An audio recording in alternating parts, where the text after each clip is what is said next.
live in Edmonton, Alberta. And today I'm joined by a very, very special guest, a good friend, and apparently, according to the guy last night at the bar, my twin, Lane Foxton here. He's going to be helping us out and co-hosting the episode. Lane, how's it going, buddy? Good, man. It's awesome to have you here. You made the trip out to Edmonton, all the way from Ontario. It's awesome. And yeah, I guess without further ado, coming off a fresh win at Samurai MMA, Craig Shintani, my brother, my longtime training partner. What's up, man? How you doing? I'm great. Thanks for having me, guys. It's exciting to be here. Awesome. So just so people can kind of get familiar with you, Craig, if you don't mind, take us through kind of full circle from post-secondary, that transition period of your life, to now, and then we can kind of go back through it, if you don't mind. Man, it's not very exciting. It's, opened up a gym pretty quick after high school, a couple years after. Gym we were at wasn't doing too hot, so we decided to open up our own thing, kept fighting, kept training, ran the gym, and it's grown into where we are now, which is exciting, and it's a good time, simple but good. Nice. So in that kind of time, what were you doing like on the side to kind of keep everything afloat, or was it always like the business side of it and you just kind of got thrown into the business of it? Yeah, it was kind of just working until we ran the business, and then I didn't have enough time to do much else. So it was, run this, with very little funds coming in, and just try to survive. And thankfully we made it through and we were able to survive off the gym, and now it's growing where, we're doing okay and no other job is necessary, which is always great. But yeah, it was save up every penny we could, get the gym going, and now the team is solid, the gym is solid, and life's good. Interesting. Do you have for that time frame, do you have kind of, looking back on it now, any strategies that you would change or things you would do different now, knowing? I mean, I would have liked to wait till I was a little bit older to open up a gym, but again, it just happened. The place we were at before was not gonna make it, so it was kind of open up a gym and figure it out as we went, or disperse, train in basements, be those kind of guys. So I felt like it was kind of our responsibility to keep the team together and try to grow something. But yeah, if I had a gym that was stable, I would have definitely waited a bit longer, saved up more money, not been so poor for a while there. But it worked out. Yeah, so nice. That's fine. And maybe just talk about that a little bit, because I remember I've had the fortunate experience of being with Kingdom since the jump. Mm-hmm. And I remember I've known you for 7 years now, and we were training at this place called The Fire, and and then that's kind of how Kingdom was born, right? Everyone kind of went their separate way, like the Muay Thai guys and the MMA / Jiu-Jitsu guys kind of went our separate ways, and that's how Kingdom was formed. And kind of explain that whole process, because I remember that was kind of chaotic there for a while, and then this is the third location that Kingdom has been at, and it's kind of it's awesome to see it to where it is now. But it was for some reason the previous gym, The Fire, there was a lot of drama there. I don't really know why. It was like everybody was out for everybody. It was just a weird thing. People weren't friendly, which is something that we definitely wanted to not have happen in our gym. But yeah, it was kind of cliquey. I didn't really know who was with who or what was going on most of the time, but we kind of had that group of guys, right? We like the jiu-jitsu guys / MMA guys, and we just tried to hang out and not be involved in that. And then we opened up our own place. We kind of thought we knew who would come, and our group came. There was another gym opened up, and they all went there, the Muay Thai guys. Yeah. So they all went there, and it was fine when we all had our own gym, but it was definitely two teams pretty quick, right? Mm-hmm. But yeah, no, and it's been awesome to see the trajectory of where Kingdom has came, right? That's awesome to see. Interesting. So I was coming here, and after the first half hour, and then at the end, I was like, Lane, it's pretty clean. Pretty clean place. Been to a lot of places, and when you say, I was telling him when we got back to his crib last night, I was like, dude, for two dudes in their 30s, right, who run an MMA gym, you wouldn't think it's as clean as it is, right? So I was like, Dialed in, pretty professional spot. We like to keep it clean. Oh, yeah. We do a lot of cleaning here. That's one thing that's been nice. Like, I've tried to travel as much as I can to see what other pro teams look like, what other coaches do. But a big thing that I take away is like I'm a pretty clean person. So I go to a gym and if it's disgusting, it's like I don't want to be here. No chance, yeah. So, people think an MMA gym is, going to be kind of grungy. It's like, I don't think it has to be, It's Right. like you can have everything that we need and you can clean it.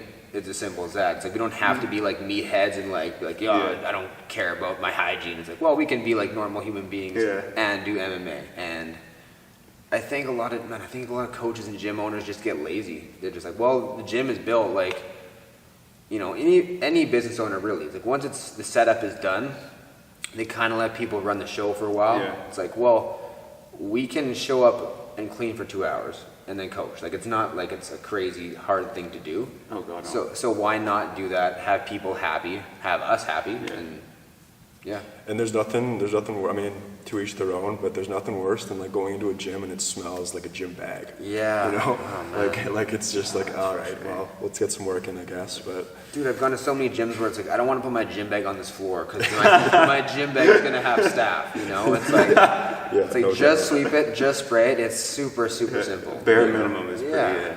pretty easy. I don't to get do. it, but Well, what I want to know about the balance, how do you manage to train and focus on your pro career at the same time? Like, what's that balance been like? that's a tough one. Yeah. and then teaching as well, right? Because like you're Yeah. one of my head coaches. Yeah. Right? Good point. Yeah, it's tough. It's like I'm trying to come in at a good. So I wake up in the morning and I'm with my family. I have a daughter now, so I have family time, and then my house has to be taken care of, and then I come here and I have to clean, and then in the evenings I have to coach. And I'm not going to be a coach that like doesn't know exactly where my fighters have to improve, what their skill set is. Like I'm going to be involved. Right. That kind of goes back to the cleaning thing. It's like a lot of coaches kind of check out and just coach 3 techniques and that's class, right? It's like I want to make sure my guys win, and I want guys to get to Bellator, to get to UFC, to get to one. I want to be a very, very decorated coach. So finding the time to train is tough. Thankfully, my business partner Aaron is good about that. He'll coach 5 classes at the same time if he has to. He'll do all the cleaning. And then we have a lot of guys like Lane and Mitch Wiles and those guys that'll help out and they'll clean the gym. They'll do stuff to allow me to train. So having that team aspect is big. It's like, I don't ever want to be like a gym owner that expects you to do stuff. It's like, we appreciate the help, and I think that's the right mentality. If we start demanding things, then it's really business relationship wise with our members. I just want it to be like, help me a little bit here. I'll help you guys a lot when you're fighting. Yeah. Let's just make it work together. So I'm trying to train during my classes. Long story short, trying to train during my classes, get some time in before and after classes as well, and then lean on my team to help me basically. Right. But it's definitely a challenge time-wise. There's only so many hours in a day. Okay. So. And there is like I feel like we do have a very strong like team aspect. Yeah. Like whenever somebody has a fight coming up, like everyone's there for the guy. Like when I have a fight coming up, you're always how you feeling today? Like Yeah. weight cuts and everything. And I feel like that's super important too, to have that camaraderie and like everyone's super tight. Where like there's some gyms where guys just kind of come in and they're kind of there for themselves and themselves only. Whereas I feel like we have a really good like team dynamic. Yeah. So that definitely helps as well. Yeah, I've been to, going back to the traveling part, I've been to a lot of gyms where you go in and you go to sparring and there's 20 or 40 pros and they all have their own coaches. And they're all out, like everybody's fighting. Under the same roof? Same roof. They all come in from these random gyms throughout Interesting. the area. And they're not trying to kill each other, but they're looking out for their own fighters, and the fighters work with the coaches between rounds. It just feels like, I don't know, there's no team aspect to it. Yeah. And I'm all for guys coming in from other gyms. You need some different looks. That helps our guys too, right? But I don't think you need to have everybody out for themselves. That doesn't build very quickly and very well. So, yeah, we're always going to be on each other. Even if I'm fighting, it's like these guys are all qualified to coach me and be in my corner and help me get ready too. So we all get better together. That's amazing. Absolutely. Yeah, there's we were talking about that actually. I think it was on the way up where we were talking about different people like plateauing in training. Where like if I'm always training with the same 8 guys, my rounds are gonna be very different. So it's coming here, and all the rounds are completely different than what I'm used to. which is amazing, right? Because like it keeps you wanting like more of it, right? Because you get to see like, ooh, they got me with this, but I got them with that. But ooh, they're really good at this, so I either got to work on it, or they're just that much better at that, Right. So it's interesting to see that kind of dynamic take place. But what I want to know is, of all the gyms you've traveled to and gone to and from and like opened up and seen, what is something that has stuck with you that's been like a really good experience lesson that you've taken away to apply here? And then what's something that you're like, we're never going to do this? Oh man, that's a tough one. There's a lot of takeaways. I think the team thing is the biggest one. Yeah. You know, it's like, let's say I was lazy and I didn't clean. It's like, well, somebody might just come in and clean for me. You know, 100%. What if I didn't coach? Like, well, these guys might step up, but it's like we need the entire gym to want to be a part of a team, or else people start getting hurt in training. People start not showing up for training. People don't like it. The whole thing falls apart. You need everybody to be selfless, and then we get better. That's a big thing. So it's like going to those gyms where there is no team aspect. I think guys from those gyms can get very good. Don't get me wrong, but if there's no team, they say, well, you know, I've outgrown this gym. I'm out of here. And then they leave, and then the gym falls apart. Yeah. Or they hurt everybody else, and then the team falls apart. It's like you need guys looking out for each other, and then we all get better. You just can't do it on your own, basically. Right. Yeah. So how many MMA fights have you had? 14. And congrats on a major win. Yeah. That was awesome. That was so like what was that, a week ago now? Yeah, last Yeah. Friday. Thanks, dude. In Montreal, Samurai MMA, yeah, first round. Was it standing rear naked? Yeah. Yeah, I guess We you'd call call it it that? side naked. Side That's what they're naked, calling it, okay. Yeah, it was. Nice. It's something I do in training. Something that I can confirm. my coach Aaron says to never do. So I'm glad I landed it because it's like, Yeah. well, I'm right and you're wrong. So who's the coach? But yeah, everything worked out that night. It was nice. I didn't get hit. The guy was a black belt in Faraz hobby, so no slouch. Couldn't ask for anything better, really. Yeah. What was it? Because was that your first time traveling for like outside of the province kind of thing, or One of the Or yeah, you- it hasn't been too many times. I went to Yellowknife once, and I went to Vancouver once. So Right. third time. Right. This was definitely the furthest though. Yeah. what was that experience like? Because it's like you're going in and they don't they don't bring guys to that side of the Yeah. to win, right? Yeah. Yeah. Yeah, they definitely. I mean, it's Quebec. Yeah. They weren't very friendly to me. Like the promotion was great. Yeah. Everybody else in the city didn't like me. I'm pretty sure. But I don't think I was brought in to win. Yeah, I think you're right there. Yeah. But it was just quiet. I expected it to be a pretty hostile environment. It was just really, really quiet everywhere I went. Like people just didn't really talk to me. Nobody spoke English, even though Right. they might have. Even though they Even might though they have. might- I was like, there's no way. I'm pretty confident most people speak English, but not to me. So it was just a weird. I kind of felt like I was in Russia. You know, it was just silent and dark and quiet. But we were also in our hotel for most times, so Yeah. it wasn't a lot of interacting. It was cutting weight, eating, fighting, flying home like 2 hours later. So Yeah. it wasn't. Yeah, there wasn't a lot of like, I don't know, exciting things going on. It was just. A good experience Yeah. though, right? Nonetheless. Yeah, it was solid. It was, I mean, again, you can't ask for a better result for the fight. It would have been nice to see Montreal a little bit more, but maybe next time I'll fly out later, fly in earlier. It's overrated. Yeah, It's overrated. Anyway. Is it? Yeah, yeah it's like Yeah, Paris. Montreal but fans are gonna everybody's be saying, pissed. dude, I hated Paris. Yeah? Dude, that I didn't like it I'll either. never go back to Paris. There's so many rats. Like other than the sea, not Dude, the sea. there's, Really, there's eh? garbage everywhere. There's graffiti everywhere. It's disgusting. It's like thick traffic. It just smells like, man, exhaust and cigarettes and garbage. Yeah. Everywhere you go. It's yeah, it's a lot. Like it was, I think, I don't know if this is recent, but I think it was 2000, or it was before the pandemic happened, where Paris was the most traveled to tourist It's destination. because they have a in the big world. airport there. Yeah, it's They all transfer out of humongous. Paris for sure. Nobody's staying. nobody stays to go through. Oh man. Everybody from Paris that watches this show is gonna hate us now. Yeah, no I doubt. got like 6 fans in Big Paris, but fan base there. geez, yeah, there's what I want to know is your first fight's your most recent one, right? what was the difference in the nerves leading up from the first one to the most recent My one? very first one to my most recent? Yeah. Oh. So my very first fight, I had done like maybe 10 MMA classes, and then I fought. So I was like a street fighter. And just so like, you didn't have an amateur career before that either. No, there Just wasn't jumped even, there right wasn't into even pro. amateur. Yeah. It was just like you fought pro, we fought. It was like one of the first events in Edmonton that I'm aware of, besides MFC. Like it was very, very new back then. Yeah. And yeah, it was like you've seen Here Comes the Boom. Oh yeah. It's kind of like those early fights. Come like, on. There weren't chickens. There weren't chickens, but it was like, you know, it was old school MMA. Yeah. You know, Chuck was at his peak. Yeah. Randy was at his peak. Like that's a long time ago. Jeez. But Nice. yeah, man, back then I don't remember what I felt really. I don't think I was nervous, but I didn't have, like I said to you before, Lane, I didn't have a brain. Like I fought at 170. I didn't cut any weight. I remember before, so I weighed in at 170.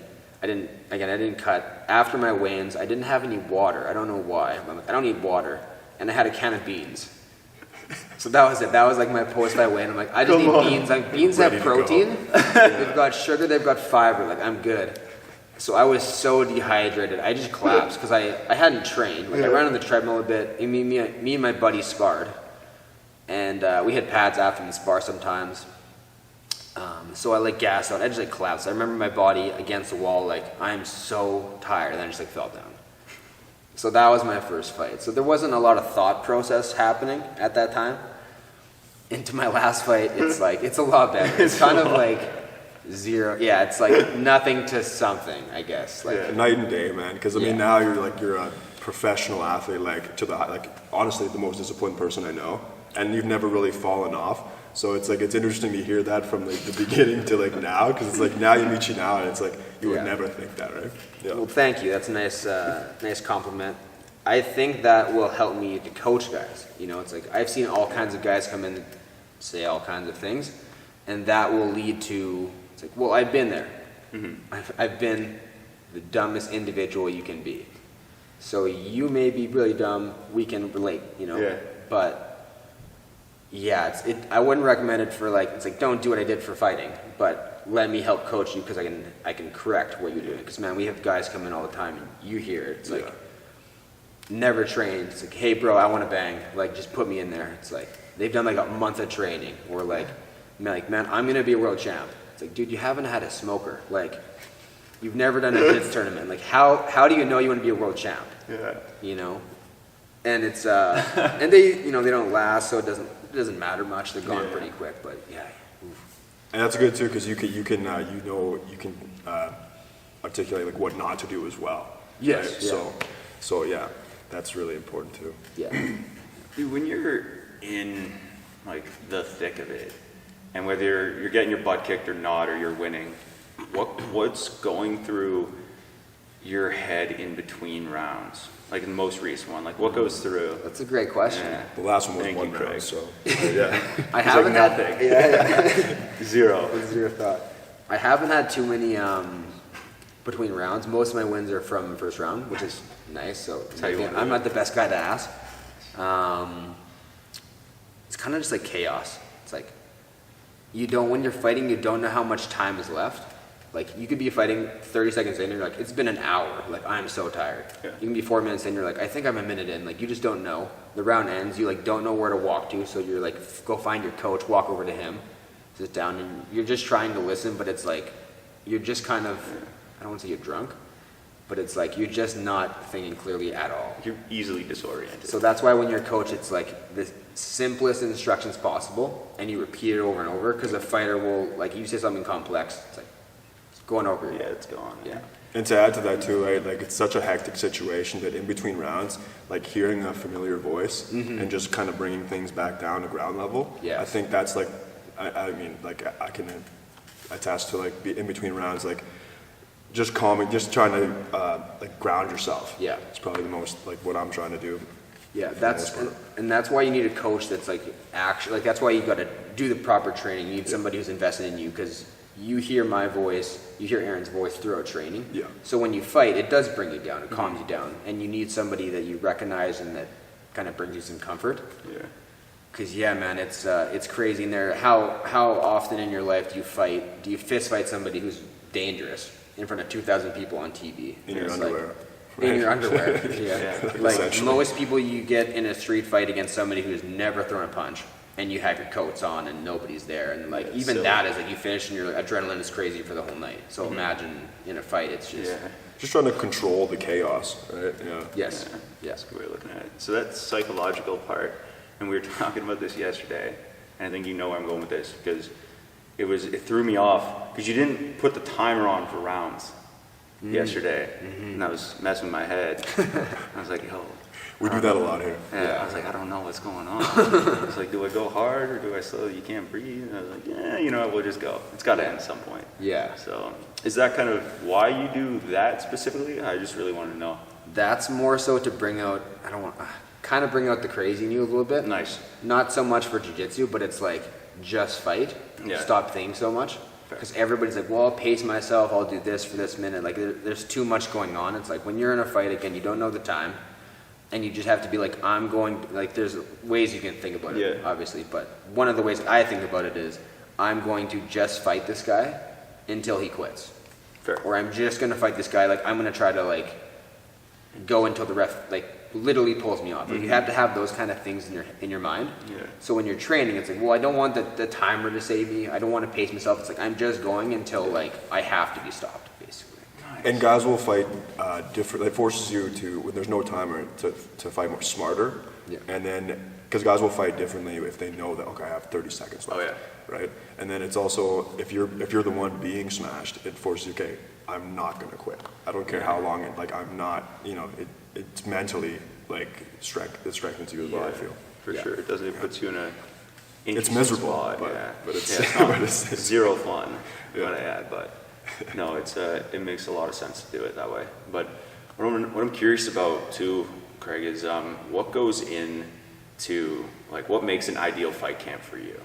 Like it could be for you personally, or actually both. You personally, and what would you do for a perfect best case scenario, create a fight camp for Lane, for example. I mean, you have to tailor it a little bit based on the fighter. Yeah. Some guys are really mentally strong, some not quite as much. Some guys need confidence. Some guys need to be broken down and know that they can overcome. Like, it depends on the person. Interesting. A guy like Lane is very hard to break. Yeah. And Lane likes to work hard, and I think he feels better when he's had a really grinding, hard training camp with good cardio. Yeah. If he didn't put in the work, like just the sessions and the hours, I don't think he'd feel as good. So for a guy like Lane, it's like, well, we're gonna Shark Tank you, you're gonna grind, and you'll naturally beat most of the guys you train with, right? But we need to make it like as fight style as we can. Mm-hmm. Other guys, they grind for a month and like their bodies just break, or they mentally break. So maybe it's a little more pad based and it's a little like prettier. Technique So stuff. it depends on the person. I'm more like Lane. I like to have like a grinding camp where I'm knowing that my cardio was pushed. I burn my lungs up. My heart rate is low. Like I'm looking lean. Like you need to look at and feel it to me. Mm-hmm. If I have a pretty camp where I haven't been punched, I haven't been dragged around a little bit, it's like, well, what happens in a fight? It's like, I want to go through everything in training. Right. You almost don't feel as confident in those Yeah. situations, like in the chaos of it, as you will. Yeah. Also, I don't know if you have this, but I have like a minimum amount. Like if I'm in camp, there's like a minimum amount of hours I need to put in at the end of the week to feel like I got the most out of that week. Yeah. And I think for me, it's like I need, I don't know, 15 hours or something Yeah. by the end of the 7 days, whatever it is. Yeah. Yeah. And then I feel like okay, that's a solid week. Yeah. Yeah. I think 15 is a good number. Yeah. And I know there are guys, man, I don't get how they do it, because there are guys that put in under 10. Like I'm okay, I can still fight. It's like, but do you believe in yourself? Like, Yeah. you got to know you're in bad shape. You got to know you haven't grappled or whatever. Yeah. Like, where are you getting this confidence from? Yeah. Yeah. Yeah, that's a weird one. I've always been wondering that, like the mindset of people when you create, because you're tailor making something for them, right? To get into, like you said, like this crazy adrenaline type. You're fighting for your life, Yeah. right? At the end of the day, and I've never been in a pro fight, obviously. Done a lot of jiu-jitsu matches and stuff, and tournaments and stuff, and then, the odd fun street fight, as I'm sure we all have, but yeah, otherwise, no. So I can't attest to a fight camp, but creating that experience for somebody, I've always wondered, like, I guess you build the confidence to them, or is like repping out skills to make them feel good, but then what goes into the planning of like who their opponent is? Or does that not matter at the beginning stages, and it's only like when you get to a point of... It would definitely depend on the level, right? Like, Yeah, it's like, for example, one of our guys is fighting fairly soon, and we don't know much about his opponent. So let's say that happens. We don't have any film on their guys. It happens when they're amateur, newer pros. There's just not much background. So in that kind of a scenario, we just game plan for everything. But if, you know, if Lane's fighting a guy who's, for example, 4-1, we have 4 fights we can watch on the guy. So, well, we know what this guy's good at, what he's bad at. It's not going to completely change our game, but we'll put you in those scenarios that he might put you in, and then we'll work on your offense as well. So it's a mixture, offense and defense. Oh, okay, that's how you do it. But yeah, it's different for everybody, basically. Nice. And I think that's something that a lot of like younger fighters, because gym I train at, there's a lot of younger guys kind of getting going and seeing kind of the different pieces that they put together. And I think it's all like a group thing. Like it's train all, like there's like 4 or 5 of them. It's like, okay, they're training a certain way for a certain situation. It seems to be working out, which is cool. But I think at what point in somebody's career do you switch it? Is it just like you just said, like the experience of like the other guy, or like now that like you're a pro, you can get into, okay, we kind of stage it a different way, or is it all just it's all just pretty much the same?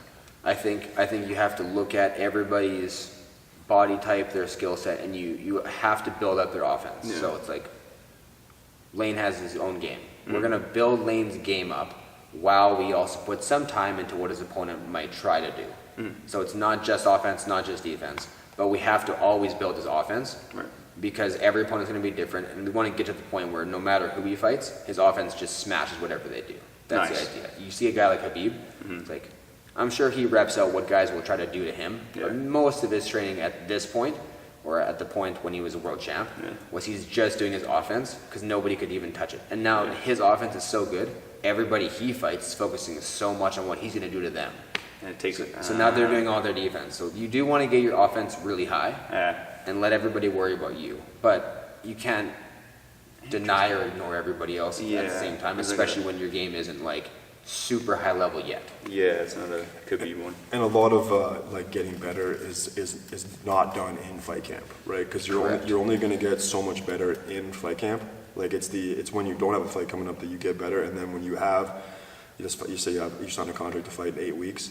Then you're just sharpening those tools that you already had. You're not necessarily adding anything to your game. You're just getting your like whatever offense you already have. You're making sure that's dialed in, and then you're kind of doing fight-specific things for whoever you're fighting. Yeah, get sharp and lose weight.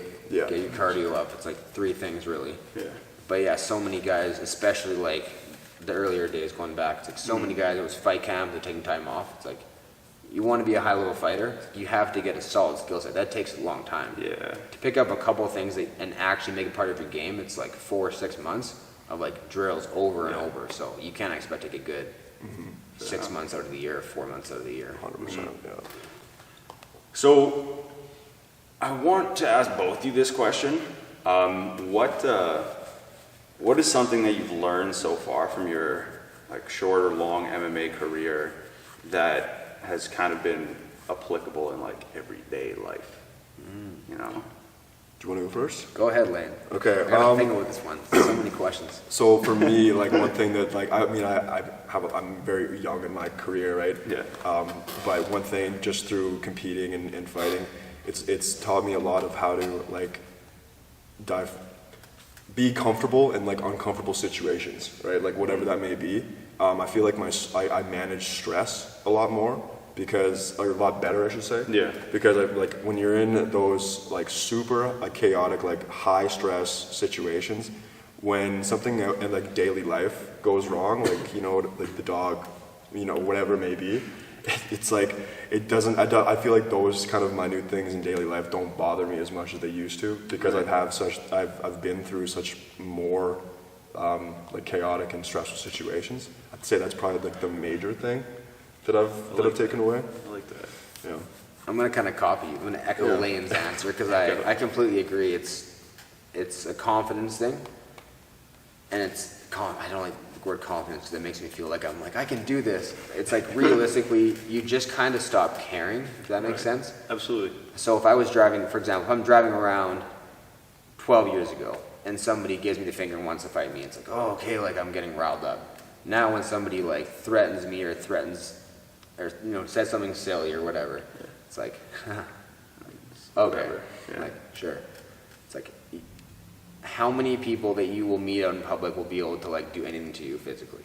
It's like almost zero. Yeah. Like there's maybe a couple in like the city, and they would know me and I would know them. Yeah, exactly. So we're gonna be like, all right, see you Again, soon, so, see you later, see you at the yeah. next unified event. Yeah. So it's like nobody's gonna do anything to you, so you Yeah. just don't really care anymore. It's just kind of funny. Like it makes it comical. Yeah, for So, sure. yeah. That's It's a cool yeah. feeling. I like it. Yeah, no kidding. That gives you that. And then yeah. that's not to be like cocky, like I could beat up. Oh, no. anybody. Just the reality. It's like, yeah, I mean, maybe like confidence sounds like, oh, I'm confident, but like it is really just like confident and like, you know, yeah, not sweating like the small stuff, right? Yeah. And you don't go around. Sorry, I'm gonna add to that. You don't go around like being like, well, I can beat everybody. Like do something.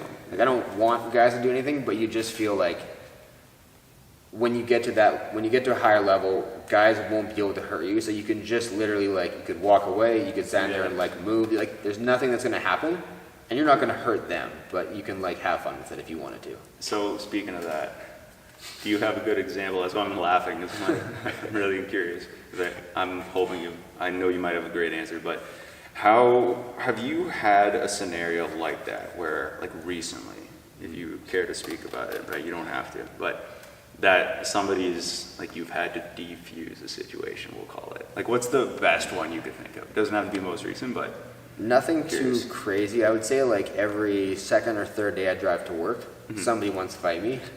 Maybe that's in my driving. I don't know. I drive, my backup career is Formula One, which is like expensive. It's not going to happen, but I feel like my skills are there. So I drive to work maybe with a little bit of that in my head, and then every second or third day somebody gives me the finger or yells at me, like wants to attack me from inside their car. So I'll like usually smile and give them some funny gestures. I'll have fun with it. And it's usually like a 48-year-old man who's like got a pretty big gut or something. Or it's like a little, tiny mom or something. Yeah. So you can just laugh. But it does happen pretty much always when I'm driving, It's fun. And Edmonton has some of the Dude, worst everybody's drivers. so angry and everybody's so bad They're so mad at driving. It's crazy here. Yeah, some of the worst. oh no. Like you'll just be driving on the freeway and someone will just like start driving into your lane and you like honk politely and they're like, you want to like I'll kill you. like dude, you were just gonna drive into my car. Just How many times like you're on the highway and it's like you see someone drive, it's like, oh, we can do that now. Yeah. It's like, That was on our way here this morning too. yeah. Every time. Yesterday was good. There's that lady asking us for, like, she didn't believe that we didn't have a lighter when we were walking your dog. Yeah. They're like, no, Yeah. no. And I was like, dude, should we turn around? Should we give her our back there? Or do we, She was like, convincing me that I had a lighter. Yeah.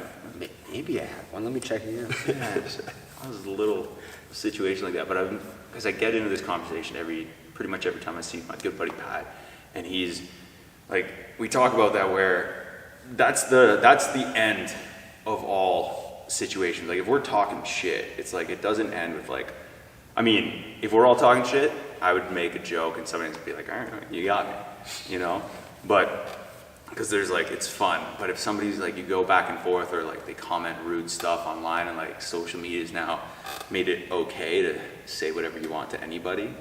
I don't know if it not just get punched in the face. Yeah, for it, right? Like no that's- consequences, right? Yeah. So what do people like not understand?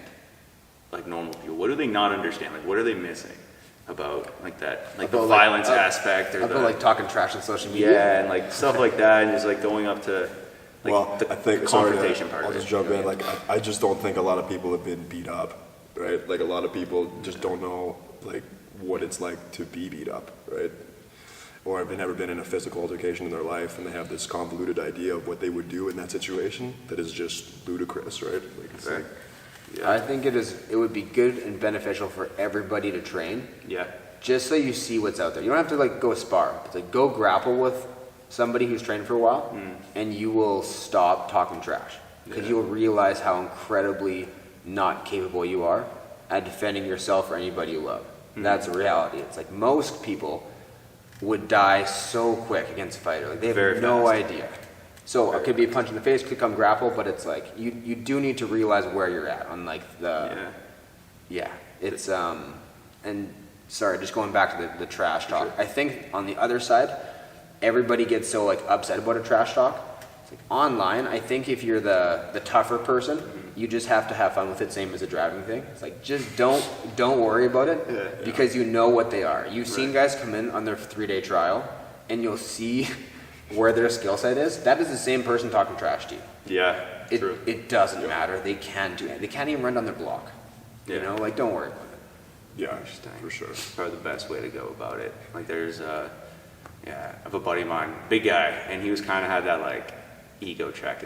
I like bringing all my friends. I'm like, look, you don't have to compete or go pro or anything. But I'm like, just come train, just one time. Yeah. And it's when they roll women. That's when I've noticed the biggest difference because they're not rolling. Like it's a one-sided ass whooping, and they're on the receiving end. They at least know that they can count down for 5 minutes. But if they didn't have the timer, they'd be like, what are we in for, right? So every time like they come out of it, I'm like, how do you feel? And they're like, I felt humbled. I was like, I don't think you've ever used that word in your life, and I've known you for like 8 years, 8-9 years. So I think that learning the lesson part of it is kind of, they need some form of in your face, can't do anything, doesn't matter, no time. You know, it's just always forward. Yeah. Right. And they just need to experience that. My little brother's the worst for that one, man. Oh man, every time, like it's just aggressive with it. But I got to a point where. Ever since I started training, it's like, oh, you think you're tough, dude? And then it's like, oh, we'll roll. I'm like, well, whatever. And then roll once, and then after it, it just gets worse and worse and worse. That you get to a point where it's worse in what way? Worse than like they just get beat up a bit easier every time. Like I'm getting better at it, and they're not doing anything. Okay, so they're still talking the same game. Yeah. But they get to a point, where they stop. And they're like, all right, you're 2.5 years in, and they're like, okay, maybe not. Well, you just need a memorable experience. So you have to be like, hey, look, we wrestle for like a minute or two each time, and you keep coming back. It's like, I'm not going to stop now for like 20 minutes. Like, you're going to get to the 20 minutes, and then they won't come back. Okay. I apologize to your brother. That's a good point. No. But it's good for everybody. You just need that experience, and maybe he'll come train after it. Like, you know what, that sucked. That was the worst experience. And maybe he'll be a gangster soon, But 20 minutes, it'll stop. That's the way to do it, eh? Jeez, that's a good way to go. It's a good way to go about it for sure. So, what I'm curious about, as we can almost wrap it up, and then you got a time limit on you. What is something, like what's kind of, this could be related to fighting or anything else or business, but what's something that somebody told you when you were younger that's kind of like, it could be a quote or a wisdom, whatever, or like a lesson that you learned when you were younger that's kind of stayed true to today? Lane, do you have one? Let me think about this. So something that somebody told me that's still like, I guess nothing that jumps out to me right away, but I just remember like a hard work ethic was always like, my family always instilled that in me like from day one. So like, just not like, don't complain so much and like be grateful for what you have and work hard. Like I feel like a strong work ethic and like the ability to take constructive criticism and just show up and work hard is something that this generation is kind of lacking. And I think that a strong work ethic is extremely important, something that I was always taught and something that I still hold true to today. Nice. I like that. Yeah. It's pretty good, right? That's great.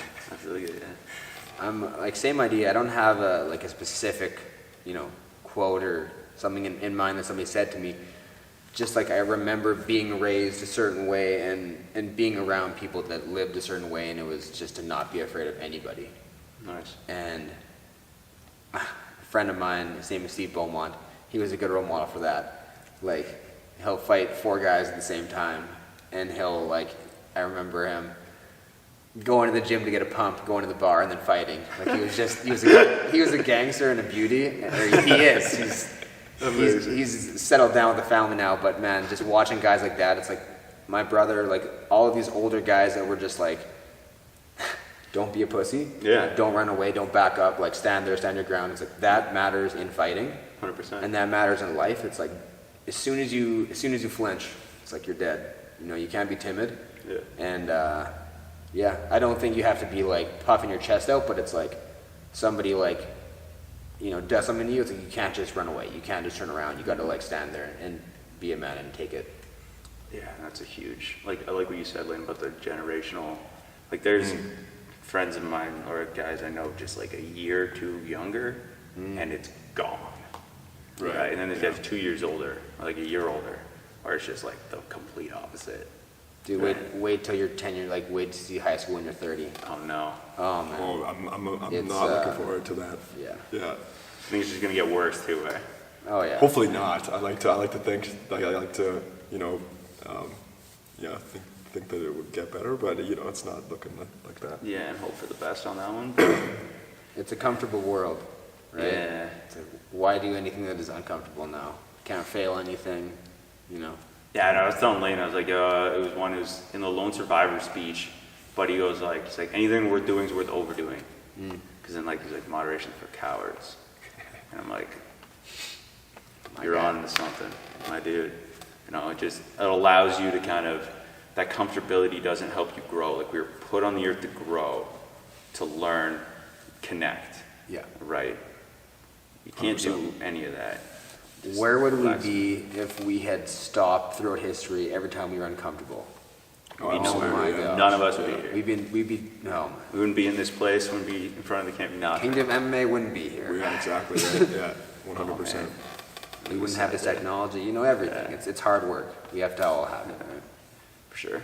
So do you have any kind of conclusive message or anything you want to say or Thanks for advice you having want me. to pass along? This is fun.